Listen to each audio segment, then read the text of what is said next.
Merci à toutes et à tous d'être revenus en nombre pour la deuxième partie de cet après-midi.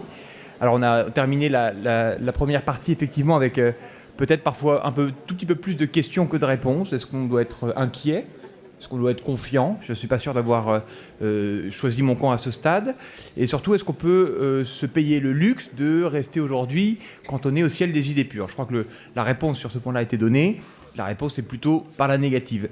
Les technologies, quelles qu'elles soient, arrivent dans un système qui leur préexiste. Ça, c'est le moins qu'on puisse dire. Ça a toujours été le cas. On nous dit la même chose du numérique. Vous allez voir ce que vous allez voir, ça va tout changer. On a dit la même chose de la data. Vous allez voir ce que ça allez voir. Rien ne sera plus comme avant. Or, on se targue d'avoir les bases de données plus riches du monde. Seulement, on n'en fait rien. On sait que lorsqu'on est faible sur le numérique, on a assez peu de chances de pouvoir être résistant sur l'intelligence artificielle. Donc, bien avoir en tête que le numérique est un outil et doit le rester. Donc plutôt que de se lancer dans un grand plan numérique, je pense qu'il faut peut-être réfléchir à les choses différemment et se poser la question de savoir s'il ne faut pas un plan de transformation du système de santé qui bien évidemment intègre l'IA. Et c'est à Frédéric Bizard qui nous a rejoint, que nous avons posé la question, économiste, spécialiste des questions de protection sociale et de santé, professeur à l'École supérieure de commerce de Paris et président fondateur de l'Institut Santé. Alors peut-être une question que je lui pose directement. Professeur, est-ce que c'est grave ? Est-ce qu'on est à la bourre ? Pourquoi ? Est-ce que c'est trop tard ? Et surtout, comment on fait pour que l'IA ait toutes ses chances ? Je vous remercie.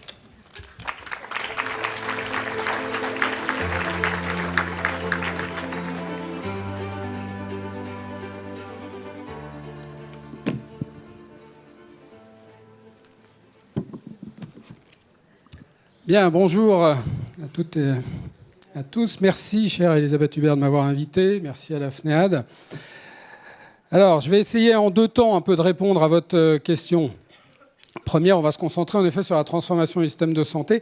C'est pas grave parce que ça arrive. C'est pas par la transformation technologique qu'on transforme les systèmes, mais c'est grâce à la transformation technologique qu'une fois qu'on a transformé les systèmes, on crée vraiment un progrès important. Donc on va parler un peu de transformation du système, parce que sinon, en effet, ça bloquera. Je crois que Mathurin a parfaitement expliqué que ce n'est pas la première innovation qu'on a, et on a un peu de mal à les intégrer. Puis après, je vous dirai l'avis de l'économie sur l'IA proprement dit. Alors, d'abord, à la question, est-ce qu'il faut être favorable ? Parce que tu vas me dire, quelle est votre position par rapport à l'IA ? Enfin, il y a Philippe Aghion, pour ceux qui ne connaissent pas, celui qui a eu le prix Nobel, qui a le prix Nobel parce que c'est pas lui qui a créé la thèse sur l'innovation, mais enfin, il a montré que ça marchait dans le XXIe siècle, qui a montré que la croissance économique résultait de l'innovation, que l'innovation résultait d'incitations économiques qui incitaient à faire de la recherche et à développer sur les innovations. Et, troisième chose très importante, c'est quoi ? C'est la création destructrice, c'est-à-dire que l'innovation, les nouvelles technologies remplacent les anciennes. Là, ça bloque déjà un peu, ça veut dire que c'est un système conflictuel. D'accord ? Donc il faut un peu changer ses pratiques et son organisation. Donc il n'y a pas... La question de fond n'est pas... Enfin, sauf si on veut rester ou si on veut décliner, mais comme on a tous envie de faire progresser ce système, évidemment, l'innovation est centrale. La deuxième chose, c'est que pour l'IA, je suis toujours dans l'intro, après je passerai à la transformation, on a une force française. On a parmi les meilleurs ingénieurs au monde, notamment en maths, et l'IA, c'est quand même 90% de maths. Une des têtes pensantes de l'IA, Yann Lequin, français, revient d'ailleurs s'installer en France. Donc on a toutes les startups qu'il faut, grâce notamment à ce qui a été fait ces dernières années, mais on a, je crois, 1600 startups en français, pas que dans l'IA, mais pas mal dans l'IA. On a tout à disposition. Seul problème, c'est de franchir le cap, de rendre ces innovations systémiques. Mais vous voyez qu'on n'est pas si loin que ça. Alors, quand même, 2-3 chiffres pour montrer qu'on est en retard. Je crois qu'il y a 60 dispositifs médicaux sur les dizaines de milliers qui existent, de remboursés, qui ont franchi toutes les étapes pour être remboursés, dont 4 sur les 4 dernières années, grâce aux procédures, au process qui est dit process fast-track. Heureusement qu'on a sorti le process fast track parce qu'il y en a 4 en 4 ans. Bon. Donc c'est un parcours du combattant d'arriver sur le marché pour ces startups qui ne demandent pourtant que ça. On a un sous-investissement chronique dans tout ce qui est innovation, notamment à l'hôpital, ça s'appelle l'investissement IT, c'est à peu près 7% du budget, là où les banques, par exemple, investissent 9% de leur budget, on considère qu'il faudrait investir 5% du budget pour suivre la cadence. Bon, donc ça, on a du retard. Je pense que moi, je ne connais pas de parcours de patient chronique qui soit suivi par la data. Peut-être, mais en tout cas, on ne va pas dire que c'est systémique. Bon, bref, on peut comme ça. Donc, en effet, mais c'est aussi quelque part la bonne nouvelle, c'est que tout ce qu'il y a de meilleur est devant nous. Alors, si le système n'arrive pas à intégrer le numérique de façon systémique, vous allez me dire si, mais ça marche, bon, mais de façon que ça soit que chacun d'entre nous puisse en bénéficier, c'est le paradoxe de Solow. C'est un économiste à la fin des années 90 qui avait remarqué que lorsqu'on a informatisé toutes les entreprises, il y avait des ordinateurs partout, sauf dans les données de gains de productivité. Et ce n'est qu'après la transformation des entreprises, c'est toute la phase de restructuring où on est passé de modèles verticaux à des modèles matriciels, etc., quand les entreprises se sont transformées, que là, tout d'un coup, tous les gains de productivité grâce à l'informatique, à l'Internet et maintenant à l'IA sont arrivés. Donc notre système souffre d'une organisation qui n'a pas été pensée pour intégrer massivement ce genre de technologie. Alors donc, qu'est-ce qu'il faut faire ? Moi, je vais vous exprimer en 10 minutes un petit peu la vision en vous montrant comment ça permettra à l'IA de se développer massivement. D'abord, pourquoi il faut transformer notre système ? Ce n'est pas parce qu'il est mauvais, il a été parmi les meilleurs, on peut le redire, il a été parmi les meilleurs, c'est qu'il décline parce qu'il est plus adapté. On a toujours parmi les meilleurs professionnels de santé, ça ne change pas. Mais on a un système qui n'a pas été pensé pour le maintien en bonne santé de la population, pour la gestion des pathologies chroniques et pour l'intégration massive des innovations technologiques. Or, on a 3 grandes transitions à gérer. C'est la transition démographique, la transition épidémiologique et la transition technologique. 3 transitions qui nous font basculer vers un monde bien meilleur. Puisque vivre plutôt plus longtemps, ne pas mourir de pathologies graves et avoir pléthore de révolutions technologiques, on ne peut pas dire que ça soit à base, mais vous voyez que ces avancées bloquent en fait un système qui n'a pas été avancé pour. Alors, il y a 3 piliers. Alors, ces travaux-là qui ont été menés, ce ne sont pas les travaux de Frédéric Bizard, j'ai en effet créé un institut pour essayer de faire de l'intelligence collective et essayer de fabriquer du consensus avec des gens qui n'ont pas l'habitude de travailler ensemble. Bon, donc c'est le résultat de tout ça. Il y a, comme pour construire une maison, il faut des fondations.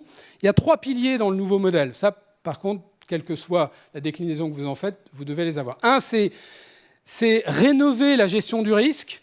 On a une gestion du risque qui est ex post, historiquement, comme tous les systèmes sociaux et les systèmes de santé. C'est-à-dire qu'on intervient une fois que le risque est exprimé. D'accord ? Je ne sais pas si vous avez écouté depuis 15 jours les politiques, mais vous savez qu'en France, comment on parle de la santé, on n'utilise pas le mot santé, on utilise le mot... Quand on parle de la santé, on parle de l'hôpital. D'accord ? La santé, encore, dans l'esprit de nos gouvernants, c'est l'hôpital. Vous voyez ? En général, quand vous êtes à l'hôpital, c'est que votre état de santé a un peu décliné. Vous voyez ? Mais historiquement, donc, et c'est comme ça qu'il fallait le construire. Donc, on a à repenser cette gestion du risque tout au long de la vie, en ayant comme objectif d'optimiser l'espérance de vie en bonne santé, en intervenant sur tous les déterminants sociaux, passer d'un système de soins individuels à un système de santé global, collectif. Bon. On a un peu de chemin à faire. Ça change tout, en fait. Ça, c'est le premier pilier qui s'impose à nous parce qu'on a un vieillissement de la population inédit entre 2010 et 2050, sachant qu'entre 2010 et 2025, c'était les plus de 60 ans qui ont entraîné une très forte hausse de la prévalence des pathologies chroniques, et entre 2025 et 2050, c'est plutôt les plus de 75 ans qui vont entraîner une très forte hausse de la prévalence de la dépendance. Bon, tout ça, on le sait depuis 20 ans. D'accord ? Donc ça impose ce changement de... Deuxième pilier qui est un peu plus théorique, on va dire, concret, c'est un pilier économique et social, c'est-à-dire que vous êtes obligé de gérer les ressources non plus à partir de l'offre, mais à partir de la demande. Vous savez que nos systèmes sociaux, notre système de santé, c'est un système où on pilote depuis Paris, depuis le ministère, des professionnels de santé, des hôpitaux, et on essaye d'avoir un niveau d'offre qui permet de répondre à la demande. En fait, quand vous êtes dans un modèle où il faut partir des besoins des individus, puisque la bonne santé évidemment nécessite de partir d'éléments autres que des éléments purement médicaux, et quand vous êtes sur la gestion non plus d'actes individuels, ponctuels, mais de parcours, puisque par définition, une pathologie chronique revient à gérer un parcours, il faut partir en fait, des besoins de l'individu et basculer à partir des demandes de l'individu. D'où cette notion de territorialisation sur laquelle je vais revenir.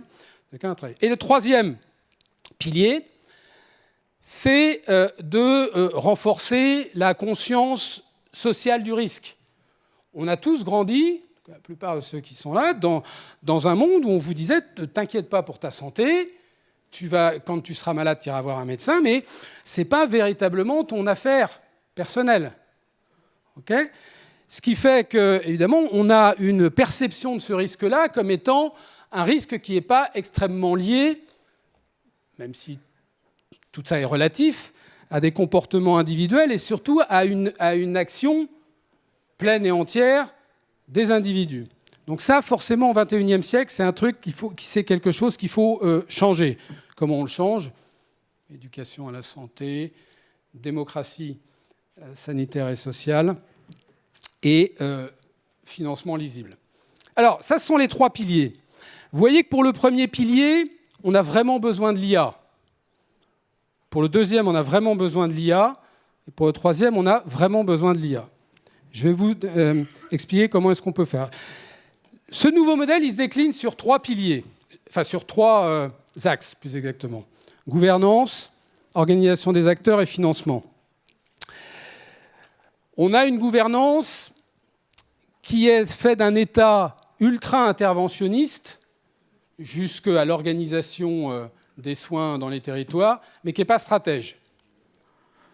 Il faut qu'on ait un État stratège. Pourquoi ? Et ça, tout le monde aujourd'hui en parle, donc vous l'avez entendu parler.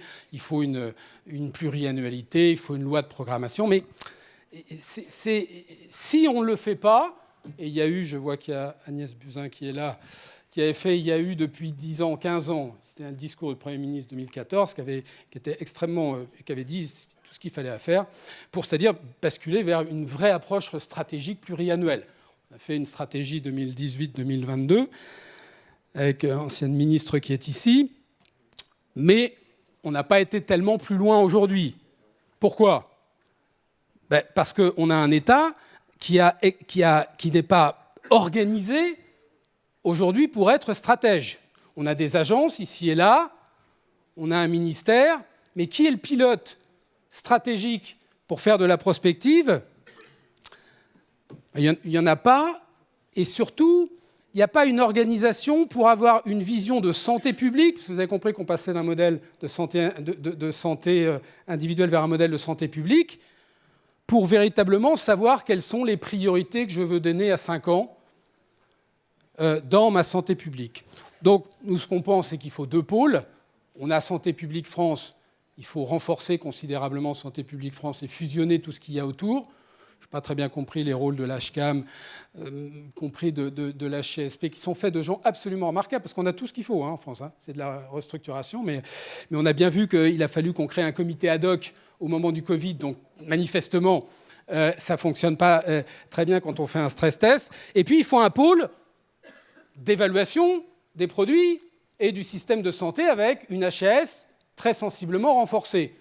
Une fois que vous avez ces 2 pôles, vous êtes capable de définir un plan à 5 ans avec des objectifs de santé publique, une stratégie nationale de santé, un budget qui distingue les dépenses courantes de l'investissement, avec une IA qui s'intègre dans ce plan stratégique à 5 ans. Parce qu'on dit, j'ai essayé de voir où est le plan IA à 5 ans. On me dit, mais Si, ça existe. On a un plan 2022. J'ai été voir le plan 2022. Mais en fait, c'est totalement déconnecté d'une vision stratégique de la santé. C'est probablement très intéressant. Je ne suis pas expert en IA, mais donc, en fait, c'est compliqué à utiliser. Donc, évidemment, le plan IA, il s'intègre dans le plan national de santé. Une fois que vous avez ça, vous avez un État stratège qui délègue aux acteurs locaux. D'accord ? Alors, il y a le grand débat sur les agences régionales de santé. Je vais y venir. Ils délèguent à des territoires. Tout le monde parle de territorialisation de la santé. D'accord ? Donc, ils délèguent à des territoires. On a fait des GHT, on a fait des CPTS, on a fait des territoires de psychiatrie bien avant, on a fait des territoires de permanence des soins. Bref, il n'y a pas de territoire où il y a autant de territoires qu'il y a de choses à territorialiser. Bon. C'est un sujet très compliqué, la territorialisation. Mais tant que vous n'avez pas de territoire défini, vous n'avez pas de territorialisation effective. Vous demandez dans la rue en sortant « Est-ce que tu connais ta CPTS, connais ton GHT ?» Ben, mon vieux, il n'y en a pas beaucoup qui vous répondent. C'est ennuyeux parce que c'est quand même, normalement, pour les citoyens patients, les citoyens en bonne santé qu'on territorialise. Bon. Donc, quel est le seul territoire qui est connu de tous les Français et à partir desquels on coordonne déjà pas mal de politiques sociales ? Il n'y en a pas 36. Non ? Vous dites rien ? Que vous connaissez ? Il y en a 100, 101. Et départements. D'accord ? Et encore une fois, nous, on est venu assez tard là-dessus, parce qu'on était un peu comme tout le monde, disant qu'il faut du 200 000 habitants. Mais après, on disait, ouais, mais tu vas rajouter une structure. OK. Donc, on va territorialiser à partir des... Mais attention, département, l'unité géographique. Je ne vous dis pas qu'on confie la santé aux conseils départementaux, pas du tout. Je sors d'un congrès avec les conseils départementaux, je dis non, oublie. Tu ne seras pas responsable de la santé. Mais je vais utiliser ton territoire, qui n'est pas l'exclusive du conseil départemental, pour structurer, organiser. Et tout est fusionné à l'échelle départementale. Hein. On dit, les CPTS, vous en faites quoi ? Non, mais t'inquiète, on a toujours... Mais il n'y a plus qu'un territoire qui est commun à tout le monde et qui est connu de tous les citoyens. D'accord ? Quel est le pilotage de ce territoire ? Parce que ça, c'est extrêmement important.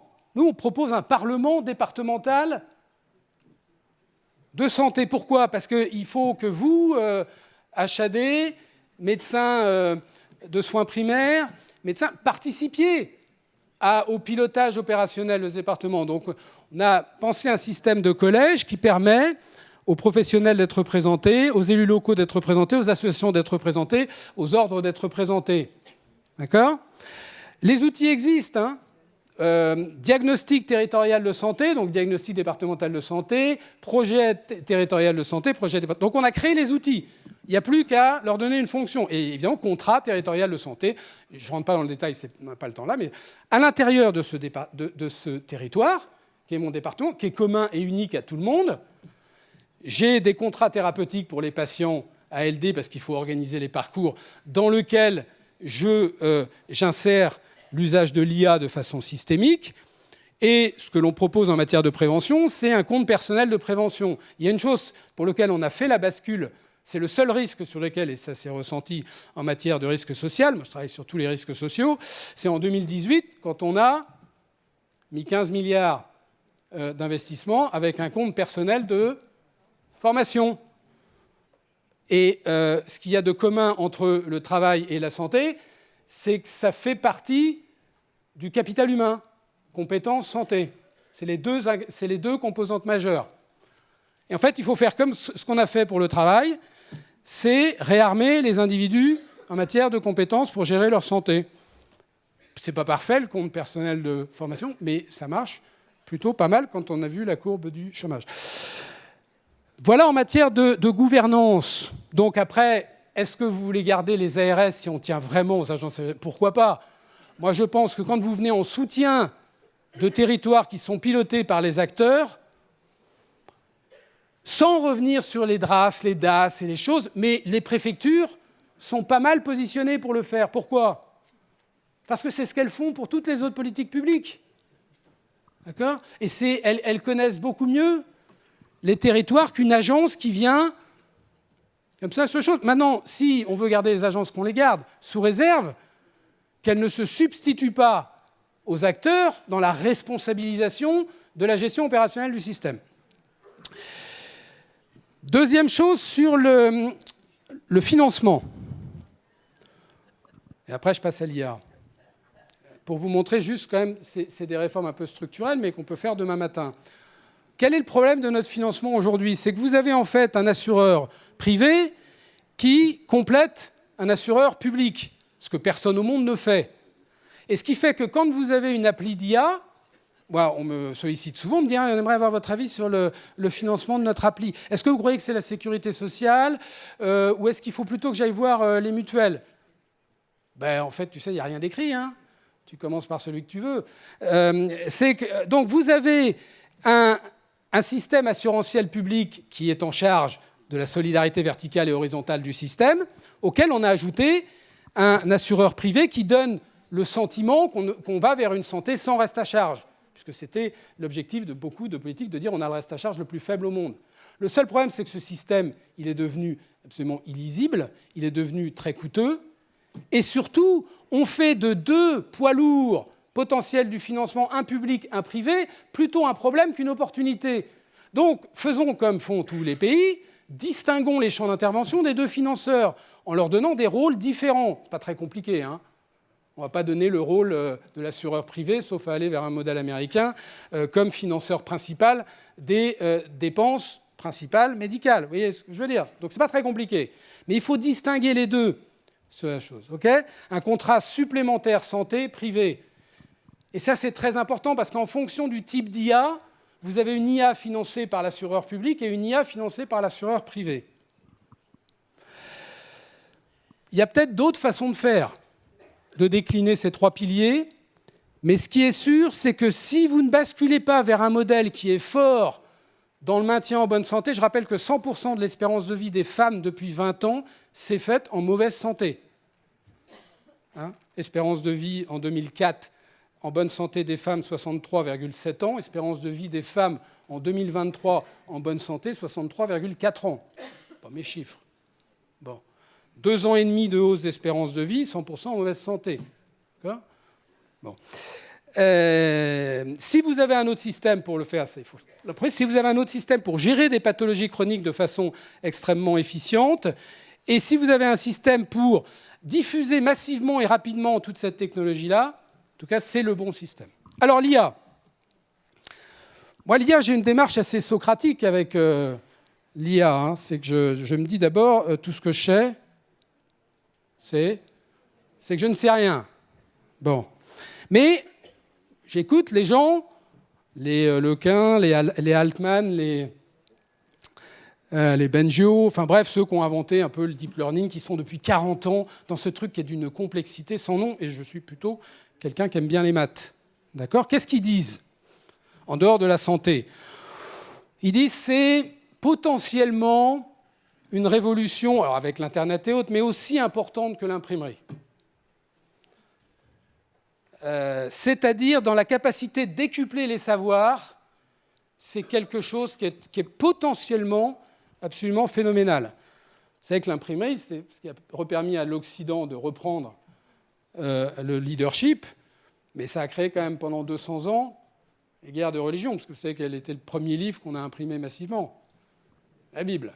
Bon. Non, parce que j'entends l'IA, mais il y a des risques quand même. Ah, mais bien sûr qu'il y a des risques, mais il y a des risques à la hauteur du potentiel de la technologie. Donc, un truc potentiellement très bien. 2, l'IA, c'est ce qu'en feront les acteurs. Il n'y a pas de déterminisme technologique de façon générale, mais encore moins en IA. Donc, c'est ce qu'en feront les médecins, les États, en fonction de la... 3, ça ne va pas être une évolution linéaire de la technologie. Vous avez Yann Lequin, justement, qui vient de partir de chez Meta et qui dit les réseaux LLM et tout machin, ça ne marchera pas. Ce n'est pas ça qui va être l'avenir du système. Ça ne sait pas reconnaître le monde sensible, ça ne sait pas planifier, c'est très coûteux, bref, ce n'est pas le truc. Lui, il est dans les world models, les cost models, les planner models, les réseaux connectifs, les transformers, bon, tout ça. Vous voyez un peu la salade technologique qu'il y a. Mais ce que je veux dire par là, ce qui est intéressant, alors tant mieux d'ailleurs parce que ça nous donne un peu de temps, c'est qu'il ne faut pas penser que si demain matin on n'a pas mis de l'IA partout, on est mort. C'est quand même des technologies qui vont avoir une donnée importante. Alors, dernier point, quelle est la vision de l'économiste sur ce type de technologie ? Moi, j'ai 5 questions, normalement, un économiste doit avoir par rapport à ça. La première, c'est qui valide la technologie et sur quels critères ? En France, vous avez une première approche réglementaire, avec des organismes qui s'occupent du marquage, d'accord, à l'échelle européenne. Puis ça arrive, ça va souvent assez vite quand la techno est bonne. Puis ça arrive en France, à la Haute Autorité de Santé, qui est censée valider la validité clinique, la valeur clinique, d'accord ? Puis une fois que ça peut prendre un peu de temps. Après, vous avez la CNAM, qui regarde si ça doit être remboursé ou pas, mais ce n'est pas fini. Après, vous avez l'agence du numérique en santé qui doit s'assurer que ça soit interopérable et tout le truc.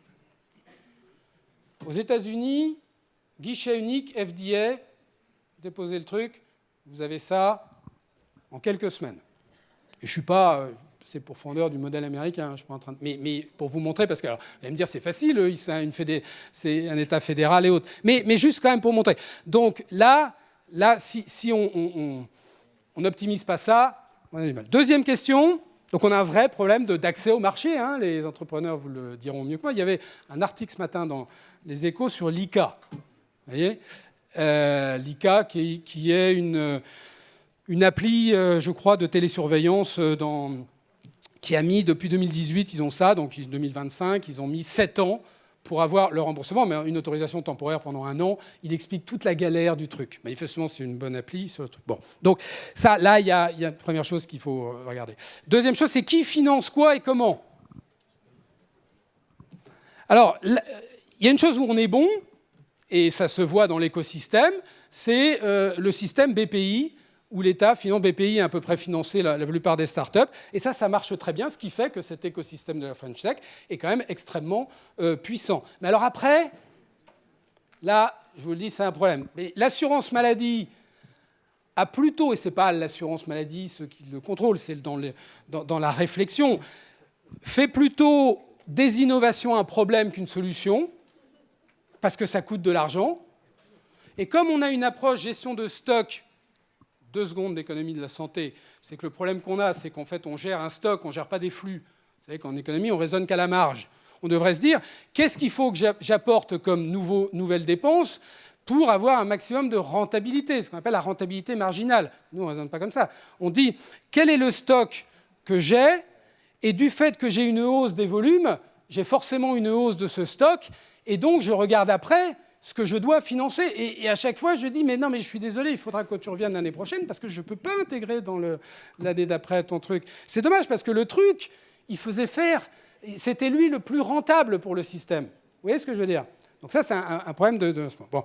Il y a un problème, je vous dis, de répartition de qui fait quoi entre l'assurance maladie et les assureurs privés. Alors ça peut vous paraître un détail, mais c'est essentiel. Parce que moi, je pense, par exemple, que tout ce qui a trait aux professionnels de santé doit être du domaine de l'assurance maladie, et tout ce qui a trait aux citoyens, ou une bonne partie, peut être tout à fait du domaine des assureurs privés. Mais il faut faire des choix pour que les entrepreneurs sachent à quelle porte on va toquer. Troisième question qui se pose, je crois que c'était la table ronde d'avant, qui sont des sujets qui ne sont pas simples, mais ce sont des choix, hein, politiques sont des choix. C'est qui régule ? Qui régule le bon usage ? Qui régule notamment le bon usage et le respect des règles éthiques ? Bon, le bon usage, on peut penser qu'il y a la Haute Autorité de Santé, mais là, vous voyez qu'à force de dire la Haute Autorité de Santé, il faut quand même plutôt renforcer. Il y a un directeur absolument remarquable actuellement de la Haute Autorité de Santé, mais comme vous lui parlez, vous lui dites, il partage que, gentil, mais j'ai un peu beaucoup de tâches à faire par rapport aux moyens que j'ai. Bon, mais donc il faut, pour le coup, renforcer. Ça veut dire que la NSM peut penser que évidemment, elle pourrait être intégrée. Et surtout, on peut penser qu'il y a l'étage européen. Est-ce qu'il y a besoin qu'on ait une validation européenne suivie d'une validation nationale? Les bénéfices cliniques sont à peu près les mêmes pour tous les pays européens. Vous voyez, donc évidemment, il y a ça à construire. Donc, qui doit réguler? Probablement la Haute Autorité de Santé, peut-être pour les cliniques. Mais vous, médecins ou professionnels de santé, ou infirmiers, je crois que vous avez un peu de code de déontologie. Vous avez le respect de la confidentialité des données, le respect de... Et là, quand je regarde un peu qui, par rapport à l'IA, s'est structuré, pas une critique, hein, mais on a un peu de chemin à faire pour que, je ne sais pas si c'est les ordres, je ne sais pas si c'est les CNP, je ne sais pas si... Mais en tout cas, je pense que ça, c'est une question. Quatrième question, qui décide que l'IA devient une pratique obligatoire, systémique, où, partout en France, on doit, dans la pratique, avoir intégré l'IA. Je ne sais pas si c'est pour lire de la radiologie, je ne sais pas si c'est pour lire un examen d'analyse clinique, mais il y a un moment où c'est pas chacun utilise l'IA ou n'utilise pas l'IA. Vous voyez, il faut et là, vous comprenez, enfin, systémique. Je ne sais pas qui, mais il faut qu'il y ait quelqu'un. Dernière question. Comment est-ce qu'on fait pour anticiper l'impact de l'IA qui va monter en puissance et qui va avoir de plus en plus d'impact sur l'organisation du système de santé, notamment l'évolution des professions, puisqu'on entend que peut-être que ça va remplacer un tel. Bon, mais la bonne chose, c'est qu'on a un peu de temps. Mais qui anticipe tout ça? Moi, je pense qu'il faut évidemment un échelon européen, mais il faut quand même qu'on ait en France quelque chose de dynamique qui permette d'abord, ça rassurera tout le monde, et surtout d'avoir une vision anticipatrice et de l'évolution de l'impact de l'IA de demain. Voilà un petit peu une réflexion qu'on a quand on est macroéconomiste, de savoir comment, quand il vous arrive quelque chose de potentiellement très disruptif, on peut en faire une chance et pas un risque. Je vous remercie.